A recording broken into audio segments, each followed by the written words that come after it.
سيئات أعمالنا من يهده الله فلا مضل له ومن يضلل فلا هادي له وأشهد أن لا إله إلا الله وحده لا شريك له وأشهد أن محمدا عبده ورسوله أما بعد فإن خير الحديث كتاب الله وخير الهدي هدي محمد صلى الله عليه وسلم وشر الأمور محدثاتها وكل محدثة بدعة وكل بدعة ضلالة وكل ضلالة في النار. أعوذ بالله السميع العليم من الشيطان الرجيم من همزه ونفخه ونفسه. بسم الله الرحمن الرحيم.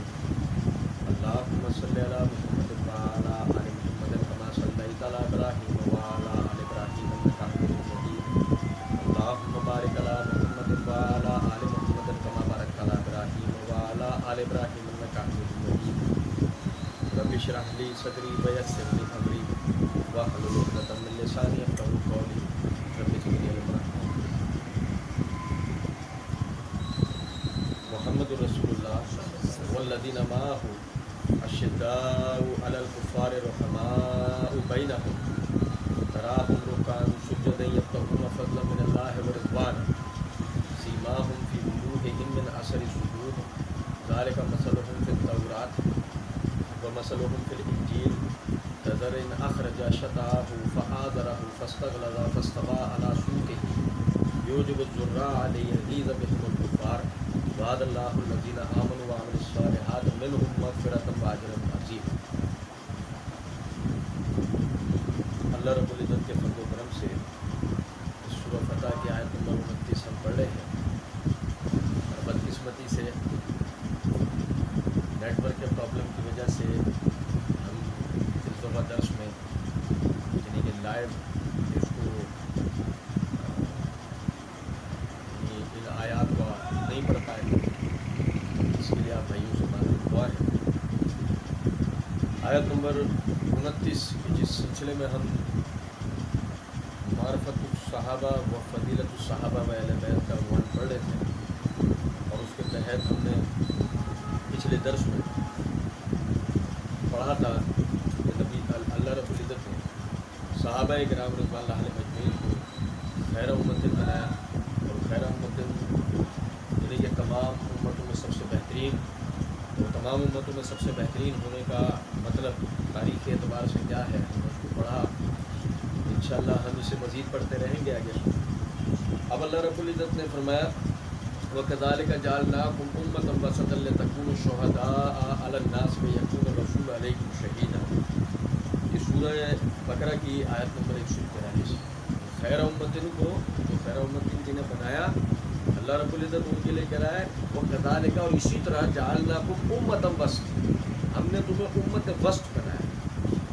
امت وسط بنایا کیوں؟ اسی کو آگے اللہ نے بتایا لِتَكُونُوا شُهَدَاءَ عَلَى النَّاسِ تاکہ تم لوگوں پر گواہی دو. یہ چیز ذہن میں رہنی چاہیے. انہوں امت وسط بنایا اس لیے کیا ہے کہ وہ لوگوں پر گواہی دیں گے. وَيَكُونُ الرَّسُولُ عَلَيْكُمْ شَهِيدًا اور رسول ان کے اوپر گواہی دیں گے. اس کے ایک معنی مفہوم ہیں جو مفسرین نے بیان کیے. انشاءاللہ آگے ہم صحابہ کرام رضوان اللہ علیہ مجمعین کی جو عمومی فضائل ہیں ان کو پڑھنے کے دوران میں اس کو تفصیل سے پڑھیں گے انشاءاللہ. لیکن ابھی جو نقطہ سمجھنے کا ہے کہ ہم نے جس طرح انہیں خیر امت سمجھا اسی طرح امت وسط کا مطلب کیا ہے. اللہ نے یہ تو کہہ دیا لِتَكُونُوا شُهَدَاءَ عَلَى النَّاسِ. اب اسے ذہن میں رکھنا ہے کہ تاکہ انہوں یعنی کہ لوگوں پہ گواہ بنایا جائے. اب یہ میرے ہاتھ میں مصباح اللغات ہے. مصباح اللغات کی صفحہ 537 کے اوپر عدل عدالت معنی عادل ہونا گواہی کے قابل ہونا. گواہی کے قابل ہونا اور اسی کے مختلف معنوں کو بیان کرتے ہوئے کہتے ہیں العدالت والعدولت یعنی اس کے معنی کیا ہے؟ معتبر گواہان اور بقول بعض عدولت واحد ہے اور عدلہ جمع ہے. اب جو یعنی اس کا فاعل ہے وہ ہے عادل. غور طلب نقطہ ہے یعنی کہ عدل یا عدالت جو لفظ ہے اس کا مطلب کیا ہے کہ کسی کا گواہی کے قابل ہونا. بات آگے لے آنے سے پہلے ہم اس کو اگر آج کے زمانے میں ہی دیکھیں تو ہمارے کورٹ کے اندر کمرہ سنوائی کے اندر جو آدمی گواہی کے لیے پیش ہوتا ہے وہ آدمی ہوتا ہے جس کا کوئی کرمنل ریکارڈ نہ ہو، اس پہ کسی قسم کا کوئی معاشرتی، معیشتی، ملکی غداری کے حوالے سے یا کسی بھی قسم کی غیر اخلاقی الزام نہ ہو، اس سے جھوٹ ثابت نہ ہو. بھائی میرے توجہ سنیں، یہ توجہ سنیں، بہت کام کی بات ہے. اس سے جھوٹ ثابت نہ ہو. اگر وہ آدمی ایسا ہے تو جج اس کو کٹہرے میں یعنی گواہی کے لیے آنے دے گا. لیکن اگر اس کے لیے وکیل جراح میں کھڑے ہو کر یہ کہتے ہیں نہیں یہ تو آدمی ایسا ویسا ہے، جج اس سے گواہی لے گا؟ توجہ سے میری بات سنیں، جج اس سے گواہی نہیں لے گا. اب دیکھیں، سمجھے ذرا کہ جو عدل ہے، عدل کے معنی برابری کے اور گواہی دینے کے لائق. اب جو ہم نے آیت کے اندر پڑھا، اللہ رب العزت نے فرمایا کہ وَكَذَلِكَ جَعَلْنَاكُمْ أُمَّةً وَسْطًا، ہم نے تمہیں بنایا امت وسط. اب یہ میرے ہاتھ میں مفردات القرآن ہے، امام راغب اصفہانی رحمۃ اللہ علیہ صفحہ نمبر 1115 کے اوپر لکھتے ہیں وسط الشیء. اس کے معنی مفہوم پر بحث کرتے ہوئے الوسط اس چیز کو بھی کہتے ہیں جو دو مذموم اطراف کے درمیان واقع ہو، یعنی معتدل، جو افراط و تفرید کے بالکل درمیان ہوتا ہے. مثلا جود جو ہے وہ بخل اور اسراف کے درمیانی درجے کا نام ہے، اور معنی اعتدال کی مناسبت سے، یعنی وہ برابری والے معنی کی مناسبت سے یہ لفظ عدل نصفت و سباؤن کی طرح ہر عمدہ اور بہترین چیز کے لیے بولا جاتا ہے. ہر عمدہ اور بہترین چیز کے لیے بولا جاتا ہے. اب دیکھیں آگے کہتے ہیں مثلا جو شخص اپنی قوم میں بلحاظ حسب سب سے بہتر اور اونچے درجے کا ہو، اس کے متعلق عرب کہتے ہیں ھذا وسطہم حسبن، کہ یہ اپنے تمام قوم کے اندر حسب کے اعتبار سے سب سے معیاری آدمی ہے. بھائی بہت توجہ سے سنیں، ٹھیک ہے. چنانچہ اب وہ آگے اس معنی کی دلیل دینے کے لیے ایک آیت جو بتا رہے ہیں قرآن سے. چنانچہ اسی معنی میں اللہ رب العزت نے فرمایا وَكَذَلِكَ جَعَلْنَاكُمْ أُمَّةً وَسَطًا، اسی طرح ہم نے تم کو امت وسط بنایا. اب اگر یہاں تک ہم لب لباب دیکھیں، وسط یعنی کہ وسط کے لفظی معنی عدل، یعنی کہ عربی ٹو عربی، اور عدل کی جو تشریح ہے وہ کہ آدمی کا افراد و تفرید کے درمیان میں، سچ اور جھوٹ کے درمیان میں، اس آدمی کا سنجیدہ و معتدل ہونا ہے کہ وہ گواہی کا لائق ہے، وہ گواہی کے لائق ہے. یہ آپ سمجھے بات؟ اچھا، اسی طریقے سے امام قرطبی رحمۃ اللہ علیہ، یہ تفسیر قرطبی ہے، اس کی جلد نمبر 1 کا صفحہ نمبر 651 کے اوپر وہ اسی آیت کی تفسیر کرتے ہوئے فرماتے ہیں الوسط کے معنی العدل ہے. وسط کے معنی عدل سے ہیں. اس کی اصل یہ ہے کہ وہ بہترین چیز جو درمیانی ہو، اچھائی، برائی، فساد اور امن کے درمیانی ہو. اب وہ ایک حدیث لے کے آئے جس کو ہم پڑھیں گے. اس کے بعد یعنی آپ سمجھیں، وہ کہتے ہیں کہ یہ اوسطن یعنی کہ قوم میں درمیانی درجے کا آدمی، بہتر درجے کا آدمی. اب اس کے بعد انہوں نے شعراء کے شعر ذکر کیے، اور شعر ذکر کرنے کے بعد کہتے ہیں ان تمام اشعار میں وسطن بہتر اور عمدہ کے معنی میں استعمال ہوا. سمجھ گئے؟ آگے وہ کہتے ہیں وسط الوادی، وادی کی بہترین جگہ کو کہتے ہیں جس میں گھاس اور پانی زیادہ ہو. جب وسط میں نہ کمی ہوتی ہے نہ زیادتی تو وہ محمود ہوتا ہے، یعنی تعریف کے لائق ہوتا ہے. اب اس امت میں نہ نصارہ کا غلو ہے جو انبیاء کرام علیہ السلام کے بارے میں وہ کرتے تھے، اور نہ یہود کی طرح غفلت ہے جو وہ انبیاء کرام علیہ السلام کی شان کے خلاف کرتے تھے. اب حدیث پاک میں آتا ہے خیر الامور اوساطھا، سب سے بہترین یعنی کام جو یعنی کہ جو اچھا ہو. اب علی رضی اللہ عنہ فرماتے ہیں علیکم بالنمط الاوسط، تم پر بہترین جماعت کو پکڑنا لازم ہے. اب وہ کہتے ہیں بہترین جماعت وہ ہوتی ہے جو جیسے کہ بلند آدمی یعنی بلند سے اوسط کی طرف اترے تو بلند کو بہترین کہا جائے گا. نیچے والا اس کی طرف بلند ہو سکتا ہے, نیچے والا اس کی طرف جا کر خود بلند ہو سکتا ہے, تو اس لیے اس کے اوپر لفظ اوسط کا اطلاق ہوگا. اسی طرح کہتے ہیں فلان من اوسط قوم ہی, کہ فلاں آدمی اپنی قوم کا سب سے بہترین آدمی ہے. وَإِنَّهُ لِوَاسِطَةِ قَوْمِ وَوَسْطِ قَوْمِ ہی, یعنی وہ اپنی قوم میں سب سے بہتر ہے اور ان میں سب سے اہل حسب ہے. اس معنی میں ہی یہ دیکھیں, یہ میرے ہاتھ میں سنن ترمذی ہے. سنن ترمذی میں یہ کتاب تفسیر القرآن,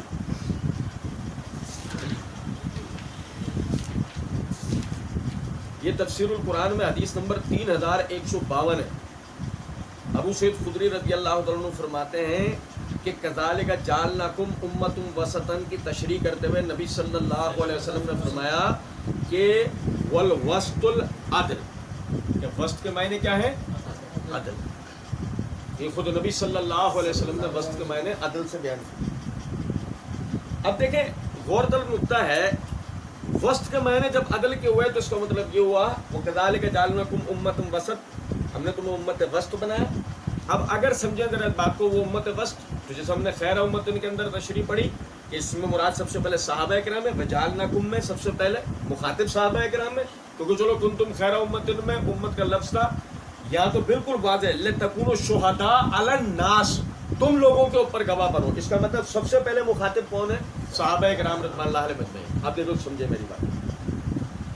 جب اگر صحابہ کرام رضوان اللہ علیہ مجمعین ہوئے تو اس کا مطلب وہ سب سے بہترین لوگ ہیں. کن معنوں میں؟ کن معنوں میں؟ وہ خیر امت ہم نے پہلے تو پڑھا ہی ہے, جس میں ہم نے تاریخ کے اعتبار سے پڑھا کہ وہ اطاعت و فرما برداری کے معنوں میں سب سے بہترین امت, وہ تو ہم نے ان کا وصف پڑھ لیا. اب امت وسط میں کیا مطلب ہے کہ وہ بہترین ہے کہ تمام امتوں تمام قوموں میں سب سے پہلے الہامی تعلیمات کو لے کر اگر کسی کی گواہی مقبول ہے تو صحابہ کرام رضوان اللہ علیہ مجمعین کی ہے. الہامی تعلیمات کو لے کر گواہی معتبر کس کی ہے؟ یہ سنو, بڑے کام کی بات ہے. الہامی تعلیمات کو لے کر گواہی معتبر ہے صحابہ کرام رضوان اللہ علیہ مجمعین کی, جس کا مطلب یہ ہوا کہ اگر یہ نقطہ آدمی سمجھ جائے تو اب وہ مجبور ہے کہ وہ الہامی تعلیمات صحابہ کرام رضوان اللہ علیہ مجمعین سے ہی لے سکتا ہے. کیا میری بات سمجھے یہاں تک؟ اچھا, اب دیکھیں کہ جو گواہی کے لیے ان میں جس چیز کو اولا کرا, یعنی گواہی کے لیے جو چیز سب سے اولا ہے وہ ہے سچائی. کیا چیز ہے؟ سچائی. آدمی کا صادق القول ہونا. ہم 3 مرتبہ پہلے پڑھ چکے ہیں, آج ایک معنی اور سمجھنے کے لیے اس آیت کو پڑھ رہے ہیں. سورہ حشر کی آیت نمبر 8 اور 9. اللہ رب العزت نے فرمایا للفقراء المہاجرین الذین اخرجوا من دیارہم واموالہم یبتغون فضلا من اللہ ورضوانا وینصرون اللہ ورسولہ اولئک هم الصادقون. اللہ کہتا ہے وہ غریب مہاجرین, وہ غریب ہجرت کرنے والے کہ جنہوں نے اللہ کی رضا اور اس کی خوشنودی حاصل کرنے کے لیے اور اللہ اور اس کے رسول کے دین میں مدد کرنے کے لیے اپنے گھر بار کو چھوڑا, اولئک هم الصادقون. اللہ کہتا ہے یہی لوگ سچے ہیں. سمجھے ذرا اس بات کو. اللہ رب العزت نے صحابہ کرام رضوان اللہ علیہ مجمعین کو مطلقاً اولئک هم الصادقون سب کے سب کو صادق القول یعنی بات میں سچا, عہد میں سچا قرار دیا. اسی طریقے سے آپ یہ دیکھیں کہ یہ سورہ حجرات آیت نمبر 15 ہے. اللہ رب العزت نے فرمایا انما المؤمنون الذين امنوا بالله ورسوله ثم لم يرتابوا وجاهدوا باموالهم وانفسهم في سبيل الله اولئك هم الصادقون. اللہ کہتا ہے اس کے سوائے نہیں کہ مومنین وہ جو اللہ پر اور رسول پر ایمان لے کے آئے, پھر اس ایمان میں کسی قسم کا کوئی شک نہیں کیا, وجاهدوا باموالهم وانفسهم في سبيل الله, اللہ کے راستے میں انہوں نے اپنے مالوں اپنی جانوں سے جہاد کیا, اولئک هم الصادقون یہ لوگ سچے ہیں. اب سمجھے ذرا میری بات. ہجرت کرنے والے, ایمان لانے والے اور اللہ کے دین کے لیے اپنی جانوں اور مالوں سے جہاد کرنے والے، ان سب کو اللہ رب العزت نے کیا کہا؟ اولئک هم الصادقون، یہ سب کے سب صادق القول ہیں، سچے ہیں۔ اب مجھے بتائیں وہ کون سا صحابی ہے جس نے جہاد نہیں کیا، سوائے اس کے کہ اسے خود نبی صلی اللہ علیہ وسلم نے روک دیا ہو کسی وجہ سے، کسی مقصد کے تحت، یا اس کے ساتھ عذر شرعی لاحق کو، جو ہم سورۃ توبہ میں پڑھ چکے ہیں کہ ان 3 عذر کی وجہ سے آدمی جہاد میں نہیں جا سکتا۔ جب اگر سب صحابہ نے ایمان لائے اللہ اور اس کے رسول پر، انہوں نے ہجرتیں کی، انہوں نے اپنے جانوں اور مالوں سے جہاد کیا، اللہ نے ایسے تمام لوگوں کا وصف بیان کیا، اولئک هم الصادقون، یہ سب سچے ہیں۔ اس کا مطلب جو گواہی کے لیے بنیادی جو چیز ضرورت ہے وہ کیا ہے؟ اور وہ سچائی اللہ کی دو۔ ہم تاریخ نہیں پڑھ رہے تو کوئی کہ تاریخی روایت میں تو سند صحیح ہے نہیں، ہم قرآن کی آیت پڑھ رہے ہیں، صحابہ کرام رضوان اللہ علیہم اجمعین کی عدالت کے لیے ہم کیا پڑھ رہے ہیں؟ قرآن کی آیتیں۔ اچھا، اب اس کے بعد یہ میرے ہاتھ میں السنن الکبریٰ ہے امام نسائی کی، اس کی یہ جلد نمبر 5 کا صفحہ نمبر 387 اور 388، حدیث نمبر ہے 9222۔ نبی صلی اللہ علیہ وسلم نے فرمایا اکرموا اصحابی، میرے صحابہ کی عزت کرو۔ اور بھائی میرے توجہ، ابھی ہمیں اس سے بحث میں آگے کے نقطے سے میں صرف ایک بتاتا جا رہا ہوں، انشاءاللہ ہم سب چیزیں بعد میں پھر پڑھیں گے اور تفصیل سے پڑھیں گے۔ اکرموا اصحابی، میرے صحابہ کی عزت کرو، ثم الذین یلونہم ثم الذین یلونہم، پھر جو ان کے بعد آئیں گے ان کی عزت کرنا، پھر جو ان کے بعد آئیں گے ان کی عزت کرنا۔ بھائی میرے صحابہ، تابعین، تبع تابعین، ثم یظہر الکذب، اس کے بعد جھوٹ ظاہر ہوگا، یہ ہے ہمارا نقطہ، اس کے بعد جھوٹ ظاہر ہوگا۔ کیا مطلب؟ صحابہ میں جھوٹ، ورنہ نبی صلی اللہ علیہ وسلم اس طرح نہ فرماتے۔ ثم یظہر الکذب، کہ اس کے بعد جو ہے جھوٹ ظاہر ہوگا، ٹھیک ہے۔ اسی طریقے سے آپ یہ دیکھیں، یہ میرے ہاتھ میں مستدرک حاکم ہے، اس کی جلد نمبر 5 کا صفحہ نمبر 377 ہے، حدیث نمبر 6458۔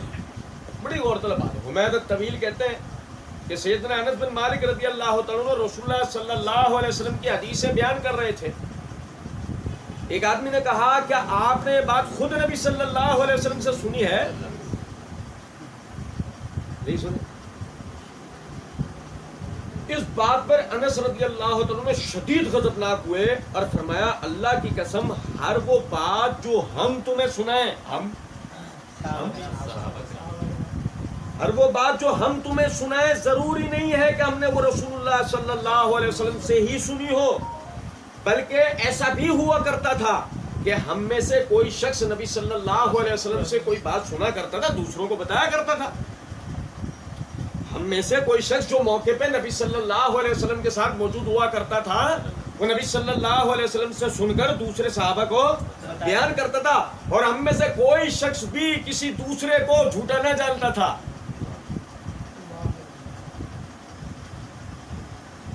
میں بتا دوں یا بات آگے لے آنے سے پہلے ایک بات، یہ معاملہ صحابہ کرام کا ہے۔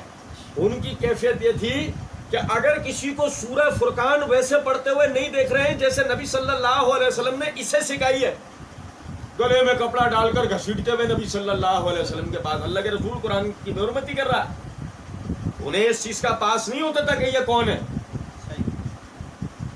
آپ میری بات سمجھیں، وہ لوگ تھے کہ عمر رضی اللہ عنہ کے سامنے ابو موسیٰ اشعری رضی اللہ عنہ نے کہہ دیا کہ حضرت میں نے نبی صلی اللہ علیہ وسلم سے سنا ہے کہ تم جب کسی کے دروازے پہ جاؤ 3 مرتبہ دستک دو، صاحب خانہ بلا لیں تو ٹھیک ہے، ورنہ واپس کرو۔ اس لیے میں واپس چلا گیا۔ عمر رضی اللہ عنہ نے کہا دروں سے ماروں گا تجھے اگر تو اس پہ گواہ نہیں لایا، کیوں کہ میں نے ایسی کوئی حدیث نبی صلی اللہ علیہ وسلم سے نہیں سنی۔ پڑھو آپ صحیح بخاری کتاب الادب میں، وہ گئے انصار میں، جا کے کہا تم نے تو اللہ کے رسول کی حدیث سنی رکھی ہے؟ تو ابو سعید خدری رضی اللہ عنہ حدیث کے راوی ہیں، وہ کہتے ہیں ہمارے بڑے کھڑے ہوئے، انہوں نے کہا ہمارے تو بچے نے سن رکھی ہے اور مجھے ساتھ بھیج دیا۔ میں کیا جا کے امیر المومنین کے سامنے گواہی دی کہ حضرت ہم نے خود نبی صلی اللہ علیہ وسلم سے یہ بات سنی ہے. تو عمر رضی اللہ عنہ نے اپنے دونوں ہاتھ آسمان کی طرف بلند کر کے کہا اے اللہ تو عمر کو معاف فرما کہ بازاروں کی مشغولیت کی وجہ سے میں حدیث سننا سکتا. اس حدیث سے بہت ساری چیزیں سیکھنے کو ملتی ہیں. ان میں ایک بات کیا سیکھنے کو ملتی ہے؟ بیان کرنے والا ابو موسیٰ اشعری ہے نا. بھائی یہ صرف صحابی نہیں ہے, اسے نبی صلی اللہ علیہ وسلم نے مصر کا گورنر بنا کر بھیجا تھا. تو یہ کس کا تربیت یافتہ ہے؟ بھائی میرے لحاظ کیا عمر رضی اللہ عنہ نے؟ نہ ان کے صحابی ہونے کا, نہ ان کے منصب کا, کسی چیز کا لحاظ نہیں کرا. کہ معاملہ اللہ اور اس کے رسول کی طرف منسوبیت کا ہے کہ جس بات کو اللہ اور اس کے رسول کی طرف منسوب کیا جائے, صحابہ کا کردار دیکھو آپ کس طرح کا ہے. وہ نہیں ایسے کسی کی بات کو سنتے. یہی وجہ ہے کہ جب کہنے والے نے کہا حضرت آپ نے خود ہی حدیث سنی ہے, غضبناک ہو گئے. وہ کہنے لگے ٹھیک ہے کہ ہم نے ہر حدیث نبی صلی اللہ علیہ وسلم سے ڈائریکٹ نہیں سنی, لیکن یہ ہمارے یہاں ہوا کرتا تھا کہ جب کوئی آدمی موقع پہ موجود ہوتا, کوئی بات سنتا, دیگر تمام حضرات کو بتایا کرتا. حتیٰ کہ میں بھی آپ کو حوالہ دکھاتا, مجھے حوالہ ہی ابھی یاد آیا ہے. صحیح بخاری کتاب العلم کے اندر روایت ہے, عمر رضی اللہ عنہ فرماتے ہیں کہ بازاروں کی مشغولیت کی وجہ سے ہم نبی صلی اللہ علیہ وسلم کا درس اگر نہیں سن پاتے تھے تو میں نے اپنے پڑوسی کے ساتھ یہ ذمہ داری لگا لی تھی کہ ایک دن لازمی تو نے جا کے درس اٹینڈ کرنا ہے اور آ کے مجھے پورا بتانا ہے, اور ایک دن جا کے میں نے درس اٹینڈ کرنا ہے تو آ کے تجھے پورا بتانا ہے. سمجھے ہیں بات کو یا نہیں؟ ان کا معاملہ ایسا نہیں تھا. وہ یعنی کہ حدیث رسول کو لے کے بڑا اہتمام کرنے والے, بڑی احتیاط کرنے والے لوگ تھے. تو انس رضی اللہ عنہ کیا فرماتے ہیں کہ ہم میں سے کوئی کسی کو بھی خدا نہ خواستہ جھوٹ کی, بھول کی, کسی چیز کی تہمت نہیں لگاتا. ٹھیک اسی طریقے سے آپ یہ دیکھیں, یہ الجامع الاخلاق الراوی و آداب السامع خطیب بغدادی رحمۃ اللہ علیہ کی اس کے صفحہ نمبر 33 پہ وہ روایت لے کے آئے کہ برا بن عازب رضی اللہ تعالیٰ عنہ فرماتے ہیں لیس کلنا کان یسمع حدیث رسول اللہ صلی اللہ علیہ وسلم, ہم میں سے ہر ایک نبی صلی اللہ علیہ وسلم سے حدیث نہیں سن پاتا تھا. کانت لنا زیعتن و اشغالا, ہمارے پاس بازاروں کی اور گھر بار کی بعض دفعہ مصروفیات ہوا کرتی تھی. ولکن الناس لم یکونوا یکذبون یومئذ, اور لیکن ان دنوں میں لوگ جھوٹ نہیں بولتے تھے. او بھائی میرے, اور سمجھ رہے ہو بات کو ہے نہیں؟ سمجھ رہے ہو؟ یار نیپال والا واقعہ سنو. یار تو لطف کی بات یہ ہے, جھوٹ بھی ایسا بولتے ہیں کہ جھوٹوں کے کان سے پیپ نکلا ہے. کیا کر دیا, دھماکہ ہی کر دیا تم نے تو. جھوٹ کے بھی سارے تار پود بکھیر دیے. کچھ بات آ رہی ہے سمجھ میں نہیں؟ وہ دیکھیں, وہ کہتے ہیں کہ ٹھیک ہے ہم نبی صلی اللہ علیہ وسلم کا حدیث نہیں سن پاتے تھے, لیکن الناس لم یکونوا یکذبون یومئذ فیحدث الشاہد الغائب, ان دنوں میں کوئی شخص بھی جھوٹ بولتا نہیں تھا, اور جو موجود نہیں ہوتا تھا موجود ہونے والا جا کے اسے سنایا کرتا تھا.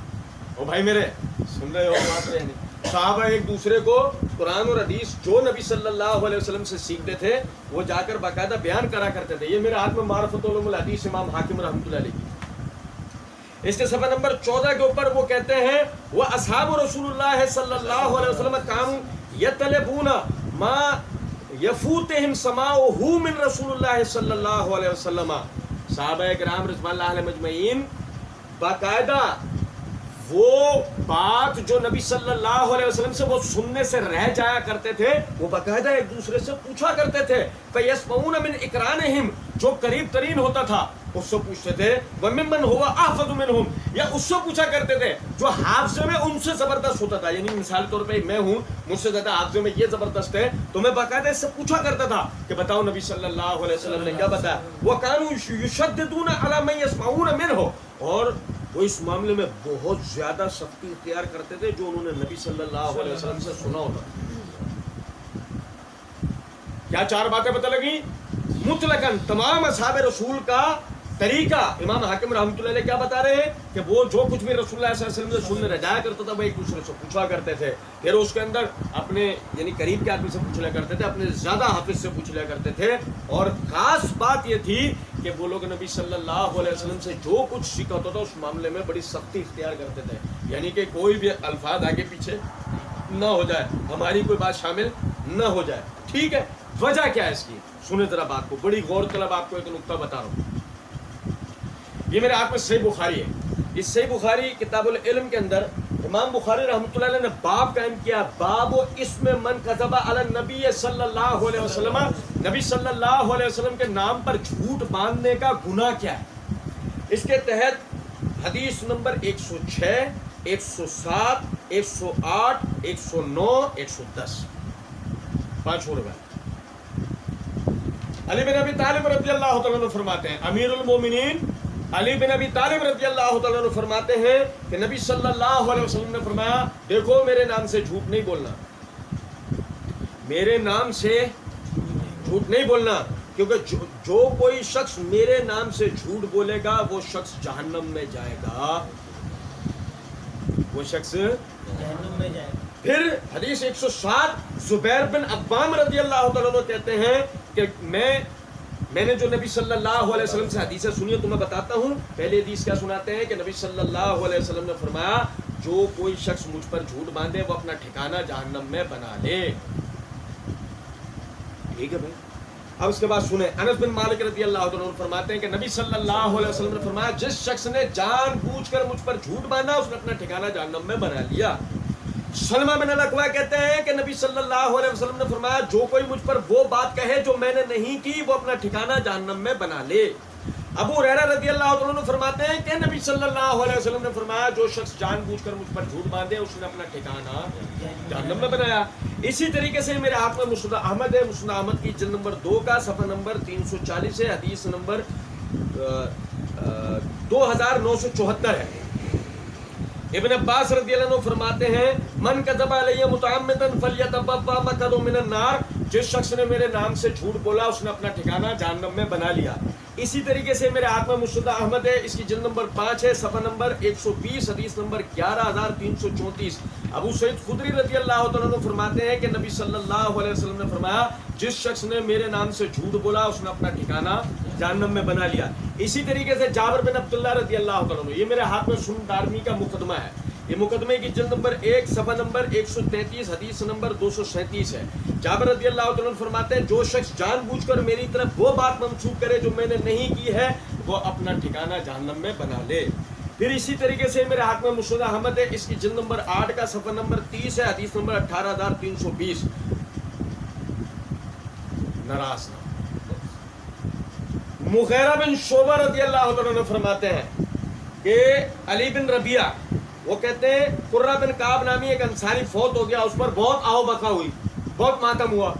مغیرہ بن شعبہ رضی اللہ تعالیٰ عنہ گھر سے نکلے اور منبر پر چڑھ کر اللہ کے حمد و ثنا بیان فرمائی اور کہا, اسلام میں مرثی نوحے کہاں ہیں؟ ایسی تو ناراضگی نہیں ہے نا. اور بھائی میرے ایسے ہی تو پروپیگنڈا نہیں ہے نا ان حضرات کے نام. انصاری فوت ہو گیا, گھر والے ماتم کر رہے ہیں, رونا پیٹنا مچا رہے ہیں. مغیرہ بن شعبہ رضی اللہ عنہ باقاعدہ مسجد میں آئے, منبر پہ تشریف فرمایا, اللہ کے حمد و ثنا بیان کے فرمایا, یہ اسلام میں نوحے ماتم یہ کہاں سے آئے؟ میں نے نبی صلی اللہ علیہ وسلم کو فرماتے سنا, میرے ذمے جھوٹ باندھنا کسی عام آدمی کے ذمے جھوٹ باندھنے کے برابر نہیں ہے. یاد رکھو, جس شخص نے میرے نام سے جھوٹ بولا اس نے اپنا ٹھکانہ جہنم میں بنایا. جو کہے کہ نوحے کرنا قرآن اور حدیث سے ثابت ہے, وہ ٹھکانہ کہاں بنا رہا ہے؟ یہ میرے ہاتھ میں مسند احمد ہے, جلد نمبر 7 ہے, صفحہ نمبر 45, حدیث نمبر 17040. اس کے بعد ہوگا انتقال. معاویہ بن ابی سفیان رضی اللہ تعالیٰ عنہ فرماتے ہیں, اب بھائی کون؟ معاویہ رضی اللہ عنہ فرماتے ہیں کہ نبی صلی اللہ علیہ وسلم نے فرمایا, جو شخص جان بوجھ کر میری طرف کسی جھوٹی بات کو منسوخ کرے اسے چاہیے اپنا ٹھکانہ جہنم میں بنائے. میرے بھائی, یہ 10 صحابہ سے میں نے اس حدیث رسول کو آپ کو بیان کرا ہے. یہ فتح الباری ہے میرے ہاتھ میں, اس کی جلد نمبر 2 کا صفحہ نمبر 185 ہے. حافظ ابن حجر رحمۃ اللہ علیہ صحیح بخاری کتاب العلم میں جامع وہ 5 حدیثیں پڑھی, ان کی شرح کرتے ہوئے مختلف علماء کرام کے اقوال بیان کرتے ہیں. اس حدیث کی اسانید جو انہوں نے اکٹھی کی اس کے آخر میں فرماتے ہیں, وَنَقَلَ النَّوَوِي أَنَّهُ جَاءَ عَنْ مِئَةٍ مِّنَ الصَّحَابَةِ, کہ امام نووی رحمۃ اللہ علیہ نے تو اس کو نقل کیا ہے 200 صحابہ کرام رضوان اللہ علیہ مجمعین سے. یہ حدیث کتنے حضرات سے مروی ہے؟ 200 صحابہ کرام سے مروی ہے. اب یہاں سمجھے ذرا بات کو، میں نے تو یہ وقت کی کمی کی وجہ سے صرف 10 صحابہ کی روایات آپ بھائیوں کے سامنے رکھی ہیں. میرا اس سے بیان کرنے کا مقصد کیا تھا آپ ذرا سنیں. کانو یشددون سماع من یسمع منہ، وہ سختی اختیار کرتے تھے جو انہوں نے نبی صلی اللہ علیہ وسلم سے سنا. اولئک هم الصادقون، یہ سچے ہیں. جھوٹ ظاہر ہوگا میرے صحابہ کے بعد. آخر یہ تمام باتیں ہوئی کیوں ہیں؟ اس کی وجہ یہ ہے کہ نبی صلی اللہ علیہ وسلم نے انہیں بار بار جتایا ہے میرے نام سے جھوٹ نہیں بولنا ہے، میرے ذمے وہ بات منسوب نہیں کرنی ہے جو میں نے نہیں کی ہے، کیونکہ ایسا آدمی کہاں جاتا ہے. تو صحابہ کرام رضوان اللہ علیہ مجمعین بغیر کسی عقیدت فطری اعتبار سے جب اتنا زیادہ انہوں نے نبی صلی اللہ علیہ وسلم، اندازہ آپ کریں 200 صحابہ روایت کر رہے ہوں، اس ایک بات کو 200 صحابہ روایت کر رہے ہوں، تو اس کا مطلب صحابہ میں یہ بات بالکل معروف اور عام تھی کہ نبی صلی اللہ علیہ وسلم کی طرف وہ بات منسوب نہیں کرنی جو آپ نے نہیں فرمائی. اس وجہ سے فطری طور پر بھی وہ دین میں سچ بولتے. کانوا لا یکذبون یومئذ، ان دنوں میں لوگ جھوٹ نہیں بولتے. وجہ یہ بات آپ سمجھے ہیں. اب اس کے بعد یہ دیکھیں، یہ میرے ہاتھ میں امام عبد الرحمن بن ابی حاتم رازی کی الجرح والتعدیل، اس کی یہ جلد نمبر 1 کا صفحہ نمبر 55. امام ابو حاتم رازی رحمۃ اللہ علیہ سے روایت کرتے ہیں وَكَذَلِكَ جَعَلْنَاكُمْ أُمَّةً وَسَطًا لِتَكُونُوا شُهَدَاءَ عَلَى النَّاسِ، اسی طریقے سے ہم نے تمہیں امت وسط، امت عدل، درمیانی امت بنایا کہ تم لوگوں پہ گواہ بنے. ان کا لوگوں پہ گواہ ہونے کا مطلب سمجھ میں آ رہا ہے نا. اب دیکھیں امام ابو حاتم رازی رحمۃ اللہ علیہ کہتے ہیں فَفَسِّرَ النَّبِيَّ صلی اللہ علیہ وسلم عن اللہ عز وجل ذکر، تو نبی صلی اللہ علیہ وسلم نے اس آیت کی تفسیر اللہ عز و جل سے کیا بیان کی ہے. نبی صلی اللہ علیہ وسلم نے، وہ کہتے ہیں کہ نبی صلی اللہ علیہ وسلم نے اس آیت کی تفسیر اللہ عز و جل سے سیکھ کر کیا بیان کی ہے. قولہ وسطاً تعالی عدل، کہ اللہ کا یہ جو فرمانا امت وسط مطلب کیا؟ امت عدل. عدل کا معنی جس کی گواہی قبول ہوتی ہے، جس کی گواہی عینی ہاؤ ہر صورت میں قبول ہوتی ہے. فَكَانُوا أُطُولُ الْأُمَّةِ وَأَئِمَّةُ الْهُدَىٰ وَحَجَجُ الدِّينِ وَنَقْلِهِ الْكِتَابَ وَالسُّنَّةِ. وہ کہتے ہیں اور وہ سارے کے سارے اس امت کے سب سے بڑے گواہ تھے، وہ ہدایت کے امام تھے، وہ دین میں دلیل تھے. ان سے کتاب اور سنت نقل ہوئی، ان سے کتاب اور سنت نقل ہوئی. اسی طریقے سے آپ یہ دیکھیں، یہ خطیب بغدادی رحمۃ اللہ علیہ کی الکفایہ فی علم الروایہ ہے، اس کے صفحہ نمبر 46، 47، 48 تینوں پر یہ خطیب بغدادی رحمۃ اللہ علیہ نے صحابہ کی عدالت کے اوپر بحث کی. میں مختصراً چند چیزیں آپ کے سامنے پڑھوں گا. وہ فرماتے ہیں وَيُجِيبُ النَّظْرُ فِي أَحْوَالِهِمْ سَوِيَّ الصَّحَابِيِّ الَّذِي رَفَعَهُ إِلَى رسول اللہ صلی اللہ علیہ وسلم. تمام حدیث کے راویوں کے حالات سیکھنے پڑیں گے. سوی الصحابی، تمام روات حدیث کے حالات سیکھو، ان کے بارے میں پتہ ہونا چاہیے. سوی الصحابی الذی رفعہ الی النبی صلی اللہ علیہ وسلم، سوائے صحابہ کے کہ جو نبی صلی اللہ علیہ وسلم سے حدیثوں کو بیان کرتے ہیں. لأن عدالت الصحابہ ثابتۃ معلومۃ بتعدیل اللہ لہم، اس لیے کہ صحابہ کی جو عدالت ہے، راویوں کی عدالت تو ہم لوگوں نے احوال یعنی محدثین نے احوال اکٹھے کیے نا. لأن عدالت الصحابہ ثابتۃ، صحابہ کی جو عدالت ہے وہ تو ثابت ہے کس سے؟ بتعدیل اللہ لہم، کہ جو اللہ نے ان کی عدالت بیان کی، اللہ نے ان کی اولئک هم الصادقون لتکونوا شہداء علی الناس ولکن حبب الیکم الکفر والفسوق والعصیان، پڑھیں گے ہم انشاءاللہ۔ اللہ نے ہر وہ صفت جس سے گواہی ساکت ہو جاتی ہے صحابہ پر سے اٹھا لی، اور ہر وہ صفت جس سے گواہی مقبول ہوتی ہے صحابہ میں بادرجہ اتم بھر دی۔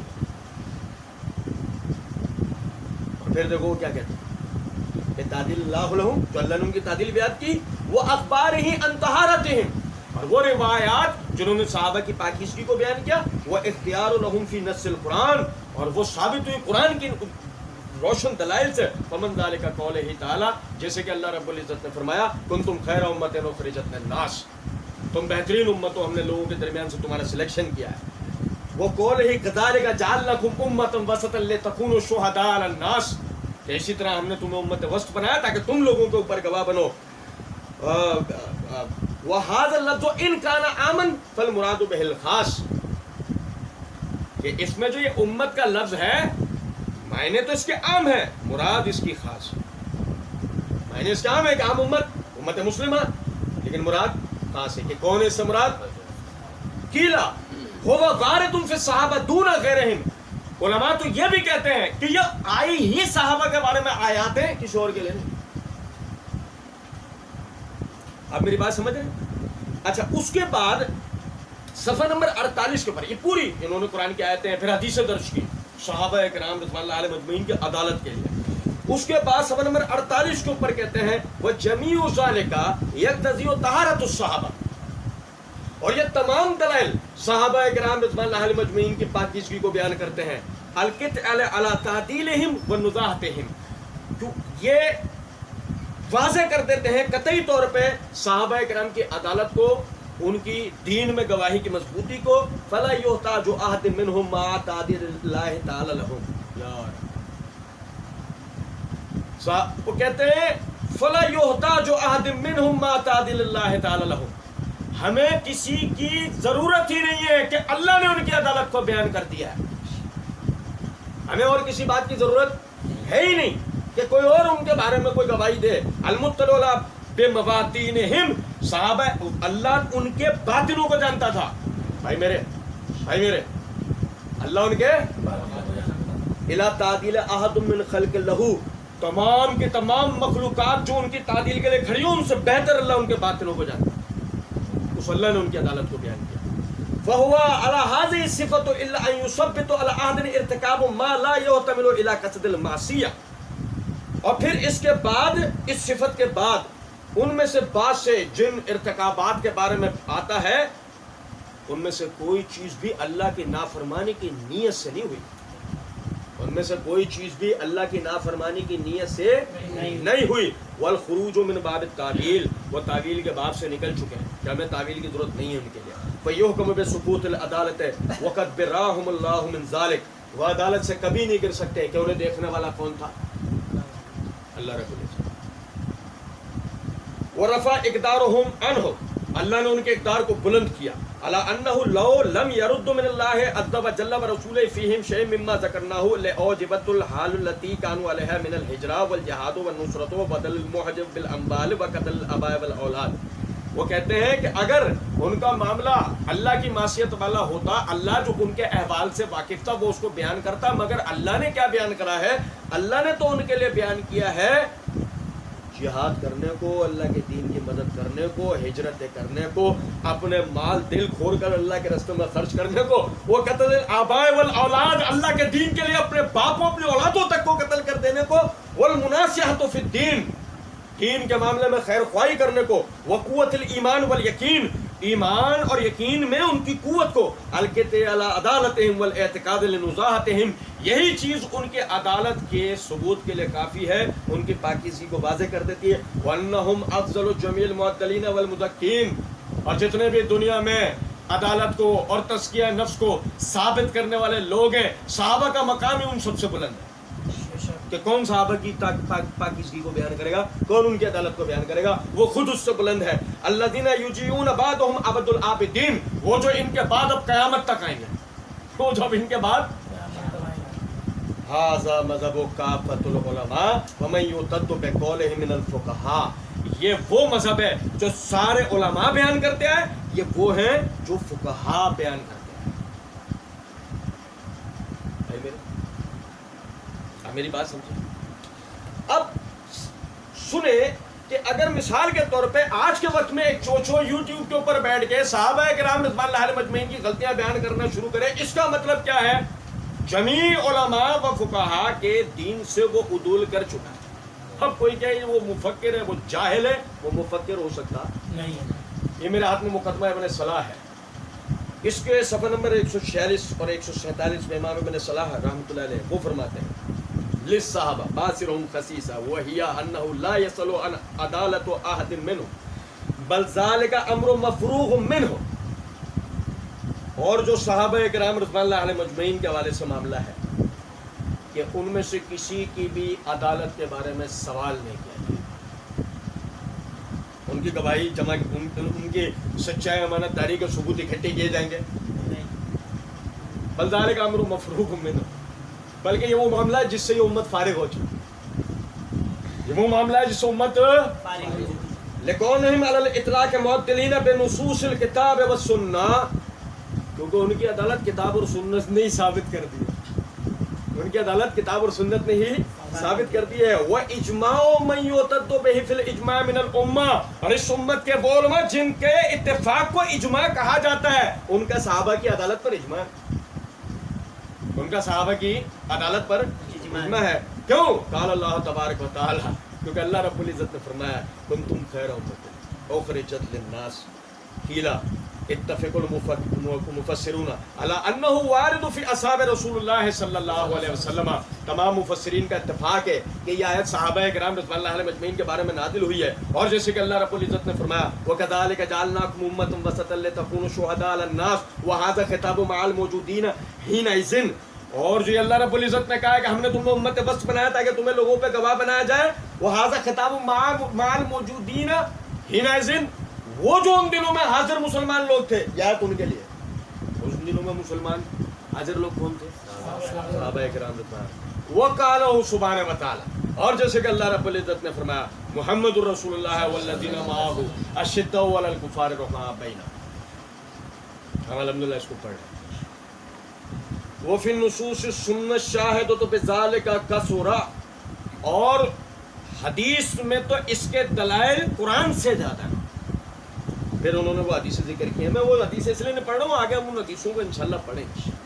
اس کے بعد وہ کہتے ہیں ثم ان الامت مجمع علی تعدیل جمیع الصحابہ ومن لابس الفتن منهم فكذلك باجماع العلماء الذين يعتد بهم الاجماع. وہ کہتے ہیں, سنو ذرا توجہ سے بات, بڑی غور کرو. کہتے ہیں اور پھر امت نے اجماع کیا اس کے اوپر کہ تمام صحابہ عادل ہیں.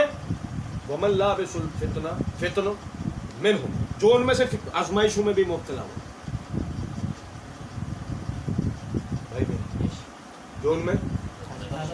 آپ کو پتا ہے یہ چوچو مرزا یوٹیوب کے اوپر کہتا ہے وہ اپنے کہ پہلے میں 1 رکعت وتر پڑھا کرتا تھا, پھر جب مجھے پتہ لگا 1 رکعت وتر کی روایت معاویہ سے آتی ہے, میں نے مسئلہ چھوڑ دیا, میں نے 1 رکعت وتر پڑھنا چھوڑ دیا. اور مزے کی بات آپ دیکھو, 1 رکعت وتر پڑھنے کی روایت معاویہ سے آتی ہو صحیح بخاری کی روایت. کوئی اندھا مقلد یہ کہنے کو تیار نہیں ہے تو معاویہ کی مروی روایت کو نہیں چھوڑ رہا, تو صحیح بخاری کی ایک روایت کا انکار کر رہا ہے. تجھ میں اور ایک منکر حدیث میں فرق کیا بچا؟ کیا قصور تھا پرویز کا؟ لیکن اللہ کی دی ہوئی توفیق سے آج نہیں, ایک زمانہ پہلے اس کے بارے میں ہم پیشن گوئی کر چکے ہیں. یہ آدمی مرزا قادیانی کی ڈگر پر ہے اور آخر یہ وہی کرتا ہوا جائے گا جو دوسرے کرتے ہوئے گئے. اس سے پہلے جن گمراہوں کا جو طریقہ تھا سیم ٹو سیم اس کا طریقہ وہی ہے. آپ دیکھیں معاویہ رضی اللہ تعالیٰ عنہ کی سے مروی روایت کا انکار فطرتن اس بات کو بالکل واضح کر دیتا ہے کہ بات ثابت ہے. جب تم ایک شخصیت کے نقص بیان کر رہے ہو فسق و فجور والے نعوذ باللہ نقص بیان کر رہے ہو تم اس کی گواہی کو لے سکتے ہو. یہ ایک فطری.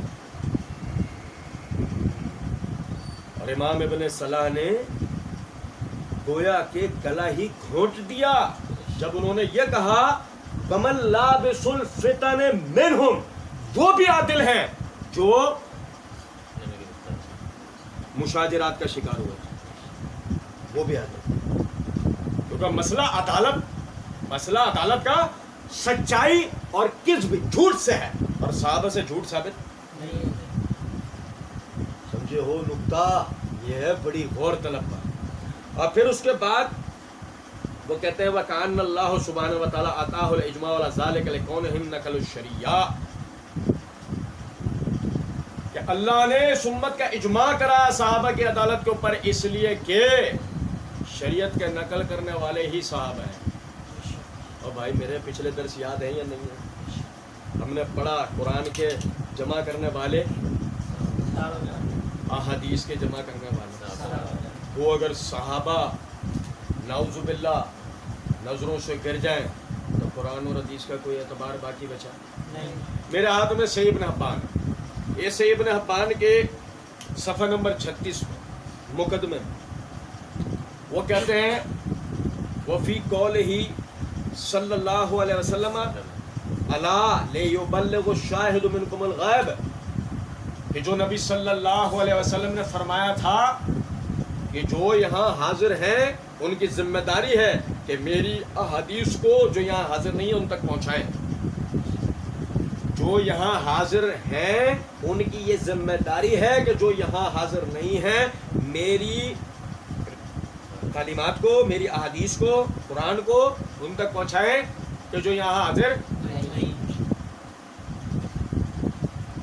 کہتے ہیں اعظم الدلیل علی ان الصحابہ کلہم عدول، نبی صلی اللہ علیہ وسلم کا یہ فرمانا ایک بہت بڑی دلیل ہے کہ صحابہ سب کے سب عادل ہیں. صحابہ سب کے سب عادل ہیں. لیس فیہم مجروح، ان میں کوئی بھی مجروح نہیں، ولا ضعیف، اور ان میں کوئی بھی ضعیف نہیں. ان میں گواہی کے معاملے میں کسی پہ جرا نہیں، گواہی ساکت ہو جائے ایسا کمزور نہیں. گواہی کے معاملے میں کسی پر جرا نہیں اور گواہی اس پہ سے ساکت ہو جائے ایسا ضعیف راوی نہیں. اذ لو کان فیہم مجروح او ضعیف او کان فیہم احد فلان او کان فیہم احد غیر مجروح ولا ضعیف لے استثناہ فی قولہ صلی اللہ علیہ وسلم تعالی الا لیبلغ فلان و فلان منکم الغائب. بڑی پیاری بات انہوں نے کی. کہتے ہیں اگر صحابہ میں کوئی شک کسی شخص پہ بھی گواہی ہے دین کے معاملے میں کوئی جرا ہوتی یا ان میں سے کوئی روایت کے معاملے میں ضعیف ہوتا تو نبی صلی اللہ علیہ وسلم استثناء کرتے اور یوں فرماتے ہیں کہ تم میں سے تو فلاں تو میری تعلیمات کو دوسروں تک پہنچا. تو بھائی نہیں سمجھے، نبی صلی اللہ علیہ وسلم نے سارے کے سارے صحابہ کو مخاطب کر کے بات کی ہے، تو اس کا مطلب کوئی بھی ان میں سے مجروح اور ضعیف نہیں تھا. اچھا فما اجملهم فی الذکر بالامر بالتبلیغ من بعدهم دل ذلك على انهم كلهم عدول.